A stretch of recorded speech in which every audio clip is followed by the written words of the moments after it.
Hey guys, here's a quick tutorial on how to use blend shapes in case you've never used it before. Blend shapes, also I guess known as morph targets in this case.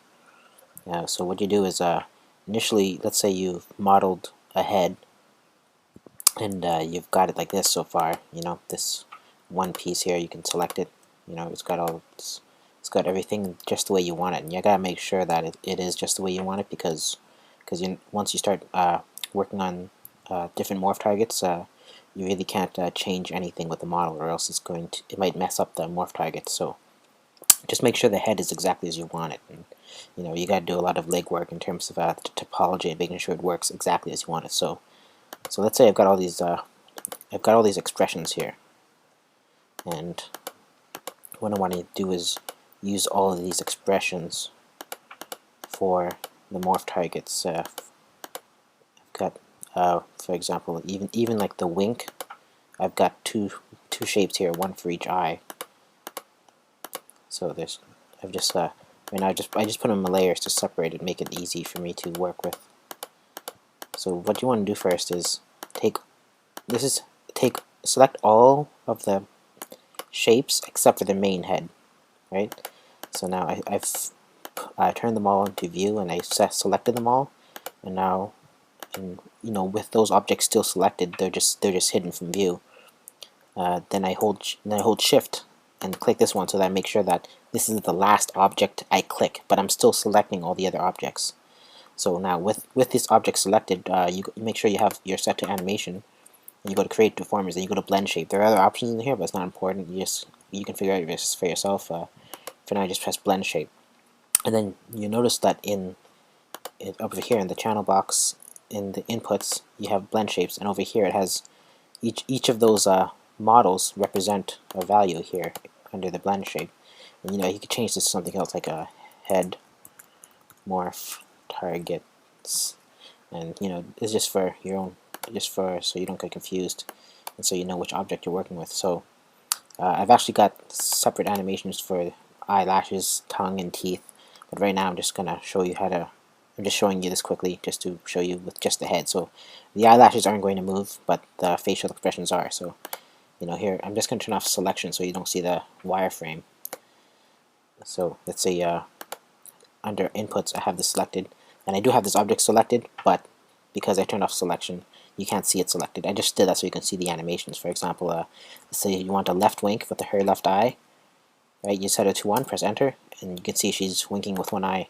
And you know, it's normally just 0 to 1, which represents 0 to 100%, where 100% is the actual state of the model, and it's not the whole state. It's just what's different. So in this case, when I modeled the eye, which is a duplicate of the head, I just shifted the eyelids. So the blend shapes, they know the difference between the vertices, and they know which ones move. For example, in this one, I just changed the eye. This is 100%. This is how the model for the eye wing looks like, and since only the eye changes, it doesn't actually affect anything else in the head.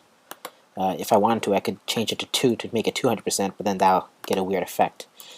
In some ways, this is useful, that you can go outside of this zone, because if I wanted to do a -1, I could like make it more wide-eyed, or if for some reason I just want to I could do 0.1, and you know, you can make someone look more devastated by just changing this value. So when you're animating, you can just change the values to the way you like. I can see here 0.1 is kind of like the relaxed position for the eye as well. But I'll just change it back to 0, which is the resting position that I created with the original model. And you can see everything here works. You just look over here, you can smile, and you can kind of see it slowly animating. 0.1, 0.2, 0.3, and you can see it slowly becoming the smile until it eventually becomes 1. It becomes a full smile. And you know, I can go higher if I wanted to, but then it kind of starts to break because I didn't I didn't make it work that. It doesn't work that way. Basically, I didn't do that much of an extreme smile.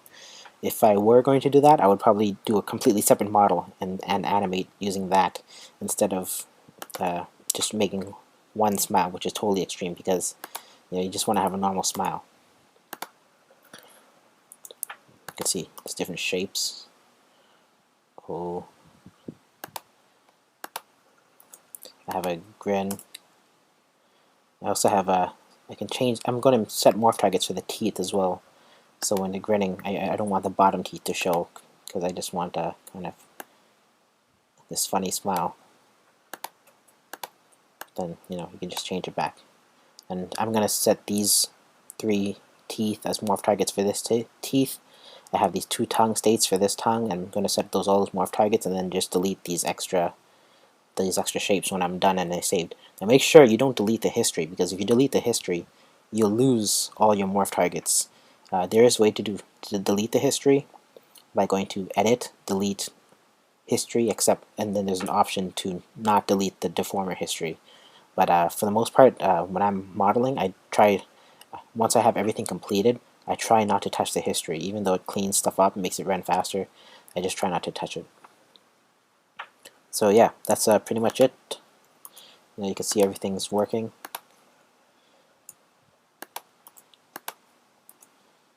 Next time you guys want to try using blend shapes, it's a lot more fun than trying to rig up a skeleton to work the face. Some people might disagree, they might just enjoy painting weights, but I think that you get more control over the expression and it looks more natural to me. That's it. That's how to use morph targets or blend shapes in Maya.